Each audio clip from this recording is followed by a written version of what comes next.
सोचो क्या होता अगर हमारा नारुतो जिराय सेंसे की जगह ह्यूगा क्लैन से ट्रेन होता। क्या नारुतो हिनाटा की रिलेशनशिप चेंज हो जाती? क्या नारुतो ब्याकुगन सीख पाता? और क्या नारुतो ओरिजिनल टाइमलाइन से भी ज्यादा स्ट्रॉन्ग हो पाता? अगर ये वाली सारी क्वेश्चन तो मैं इस वाली वीडियो में पता चलने वाले हैं। वीडियो के स्टार्टिंग में हम देखते हैं कि मिनाटो और कुशिना मारे जाते हैं, जिसके बाद जो नारुतो का एडॉप्शन होता है वो थर्ड होकागे ले लेता है। अपने हिरोशिन चाचा ये सोचते हैं कि वो तो नारुतो का देखभाल नहीं रख पाएगी, तो उनको किसी को नारुतो देना पड़ेगा। उसके बाद वो लोग ह्यूगा क्लैन को कांटेक्ट करते हैं, जिसके बाद हियाशी उनसे बात करता है। और हियाशी कौन है? ह्यूगा क्लैन का हेड। बात करने के बाद हियाशी भी मान जाता है नारुतो के एडॉप्शन के लिए, जिसके बाद हमारा नारुतो अब ह्यूगा क्लैन में जाने वाला है। पर ये जो डिसीजन था ना, इससे काफी सारे लोग खुश नहीं थे। ज्यादातर लोगों का ये मानना था कि नारुतो को एडॉप्ट नहीं करना चाहिए था हियाशी को, क्योंकि नारुतो के पास 9 टेल्स है और फ्यूचर में अगर कुछ भी हुआ तो ह्यूगा क्लैन पे बात आ जाएगी। लेकिन हमारे हियाशी अंकल तो इस चीज के बारे में सोचते नहीं, उन्होंने डिसीजन ले लिया था कि वो नारुतो को अडॉप्ट कर लेंगे। इसके बाद हम देखते हैं कि नारुतो ह्यूगा क्लैन में आ चुका है। नारुतो के पास एक फैमिली आ तो चुकी है, लेकिन अभी भी उसको डिस्क्रिमिनेशन झेलना पड़ रहा है, क्योंकि लोग अभी भी 9 टेल से डरते हैं। इसीलिए हियाशी डिसीजन लेते हैं कि वो नारुतो को ज्यादा खुला नहीं छोड़ेंगे बचपन में। धीरे धीरे नारुतो ग्रोन होता है और हम देखते हैं कि नारुतो सुबह से ही अपनी ट्रेनिंग चालू करने लग जाता है। सुबह उठ के वो सबसे पहले मेडिटेशन करता है, उसके बाद वो अपनी फिजिकल ट्रेनिंग करता है, जिसके बाद वो अपनी चाक्रा कंट्रोल की ट्रेनिंग करता है। एंड आफ्टर दैट वो अपने ताइजुत्सु की भी प्रैक्टिस करता है हियाशी के साथ। एंड इसके बाद हियाशी नारुतो को जेंटल फिस्ट भी सिखा देता है, जिसके बाद ये जो जेंटल फिस्ट है और जो नारुतो का चाक्रा होने वाला है वो काफी ज्यादा टेरिफाइंग होने वाला है। इसके बाद एक रात को हम देखते हैं कि हियाशी काफी सोच में डूबा हुआ होता है। वो सोचता है कि कैसे ह्यूगा क्लैन नारुतो को अपनाएगी। इसके बाद वो फैसला निकालता है कि अगर नारुतो के पास ब्याकुगान आ गई तो जो ह्यूगा क्लैन है वो नारुतो को अपना लेगा। लेकिन ब्याकुगान पाना इतना ज्यादा आसान नहीं है, क्योंकि ब्याकुगान ओरिजिनली ह्यूगा क्लैन से बिलोंग करता है और ब्याकुगान पाने के सिर्फ 2 ही तरीके हैं, या तो तुम ह्यूगा क्लैन से हो या तो तुम ट्रांसप्लांट करवाओ। तो नारुतो तो हमारा उजुमा के क्लैन से, तो उसका वो ट्रांसप्लांट ही होगा। तो हियाशी यही डिसीजन लेता है कि वो नारुतो की आंखों को ट्रांसप्लांट करवाएगा अपने ब्याकुगान के साथ। वेल सीक्रेटली हियाशी ये वाली चीज कर देता है, जिसके बाद जब ह्यूगा क्लैन को पता चलता है कि नारुतो ने ब्याकुगान अवेकन कर लिया है, तो वो सारे लोग खुश हो जाते हैं और साथ ही शॉक भी हो जाती है कि कैसे नारुतो ने ब्याकुगान अवेकन कर ली। एंड इन्हीं सारी चीजों की वजह से जो हमारी ह्यूगा क्लैन है वो नारुतो को अपना लेती है। अभी भी एक बंदा है जो नारुतो को अपनाने से बिल्कुल मना कर देता है, जिसका नाम है नेजी, क्योंकि इसमें नेजी और नारुतो की एक राइवलरी बन चुकी है। क्योंकि नेजी एक ह्यूगा क्लैन का जीनियस माना जाता था, लेकिन अब नारुतो आ गया, जिसकी वजह से सारी स्पॉटलाइट नारुतो खा रहा है। एंड जो ये सारी राइवलरी है दूर से हमारी हिनाटा क्यूटी देख रही होती है। इस वाली टाइमलाइन में हिनाटो दूर से नारुतो को नहीं देखती है, बल्कि नारुतो के साथ वो ट्रेन करती है, नारुतो के साथ वो खाती है,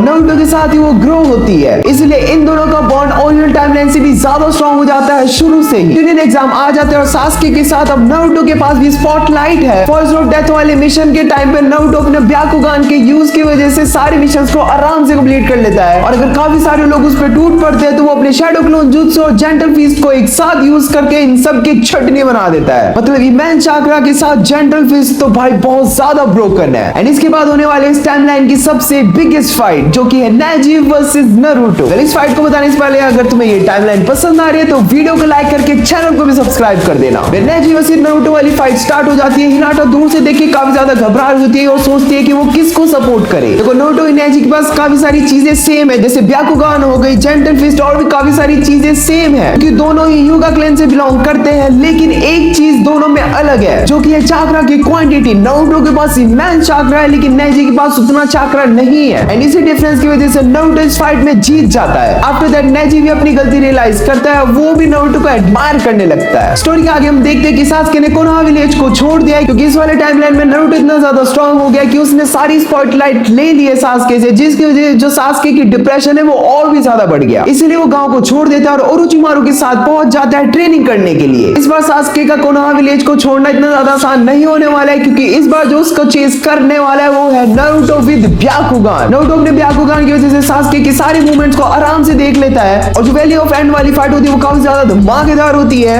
और एंड में नियरली नारुतो ने सास्के को कैप्चर कर लिया था, लेकिन वो वहां से भाग जाता है। इसके बाद वही शिपुडेन वाली सारी चीजें होती है। नारुतो जिराय से मिलता है, जिराय सेंसे नारुतो को ट्रेन करते हैं और सेज मोड सिखाते हैं। और अब नारुतो के पास सेज मोड भी है, ब्याकुगान भी है, जेंटल फिस्ट भी है, इमेंस चाक्रा भी है। भाई पागल हो गया नारुतो इस समय। पेन वाला अटैक होता है, जिसमें हम देखते हैं कि नारुतो अपने सेज मोड के साथ जो ब्याकुगान यूज करता है, जिसकी वजह से वो पेन को आराम से हरा देता है। और इसी की वजह से जो नारुतो की पॉपुलैरिटी है वो स्काई रॉकेट कर रही है। इस समय लोग नारुतो को एडमायर कर रहे हैं, उसको रिस्पेक्ट कर रहे हैं, और उससे इस समय कोई भी नहीं डर रहा है। और हिनाटा वो नारुतो से इस बार डर नहीं है, बल्कि उसके साथ लड़ाई कर रही है। इसके बाद हम सीधा सीधा छलांग लगाते हैं अपने 4th ग्रेड निंजा वॉर में, जहाँ पे हम देखते हैं कि नारुतो लीड कर रहा होता है शिनोबी अलायंस को और वो स्पीच देता है और स्पीच को सुनने के बाद सारे शिनोबी अलायंस काफी तेजी से चिल्लाते हैं। सारे लोग काफी ज्यादा जोश में थे, जिसके बाद वो लोग वॉर में चलते हैं और अब ये वॉर स्टार्ट हो चुकी है। नारुतो एनिमीज को हराता है, अपने कॉमरेड्स को बचाता है, जिसकी वजह से ये देखने के बाद मदारा भी काफी ज्यादा शॉक हो चुका है, क्योंकि उसने ये चीज तो एक्सपेक्ट नहीं करी थी कि नारुतो इतना ज्यादा बड़ा थ्रेट हो सकता है उसके लिए, क्योंकि इस वाले टाइमलाइन में नारुतो को ट्रेनिंग के साथ एक प्यार भी मिला है और उस प्यार की वजह से नारुतो और भी ज्यादा स्ट्रॉन्ग हो चुका है। नारुतो अपने 9 चाक्रा मोड के साथ ब्याकुगन का यूज करता है और सामने मदारा भी अपने रेनेगन शारिगन का यूज करता है। दोनों की फाइट काफी ज्यादा लंबी खिंचती है। हम देखते हैं दोनों साइड में काफी ज्यादा डिस्ट्रक्शन हो रहा है, वॉर में हर जगह धुआं हो रहा है, हर जगह ब्लास्ट हो रहा है, हर जगह खून खराबा हो रहा है। वॉर का एंड रिजल्ट निकलता है जहाँ पे हम देखते हैं कि नारुतो ने मदारा को हरा दिया है। इसी चीज के साथ शिनोबी अलायंस ये वाली वॉर जीत जाती है। लेकिन सवाल यह आता है कि क्या नारुतो इस वाले टाइमलाइन में भी होकागे बनेगा और क्या नारुतो हिनाटा के साथ शादी करेगा? वेल, इन दोनों क्वेश्चन का जवाब तुम लोग देने वाले हो कमेंट बॉक्स में जाके, तो फटाफट दे दो। बाकी अगर तुम्हें ये वाली टाइमलाइन पसंद आई तो वीडियो को लाइक करके चैनल को भी सब्सक्राइब कर देना। मुझे इंस्टाग्राम पे भी आके फॉलो कर लेना, क्योंकि हम इंस्टाग्राम पे काफी सारी अलग अलग एक्टिविटीज करते हैं और काफी अलग वीडियोस भी डालता रहता हूँ, जो कि तुम्हें यूट्यूब पे नहीं मिलने वाली, तो फटाफट जाके फॉलो कर लो। एंड साथ ही मैं वहाँ पे लॉन्ग वीडियो की अपडेट्स भी देता रहता हूँ, तो जाके फॉलो कर दो भाई। और मुझे कमेंट बॉक्स में ये भी बताओ कि और मुझे कौन कौन से एनिमेज को कवर करना चाहिए और क्या मेरे को मांगा भी कवर करनी चाहिए। कमेंट बॉक्स खुलाए, जाके बताओ भाई, मेरे को तुम्हारी जरूरत है। बाकी हम मिलते हैं आप सभी लोगों से नेक्स्ट वीडियो में। Till then, bye.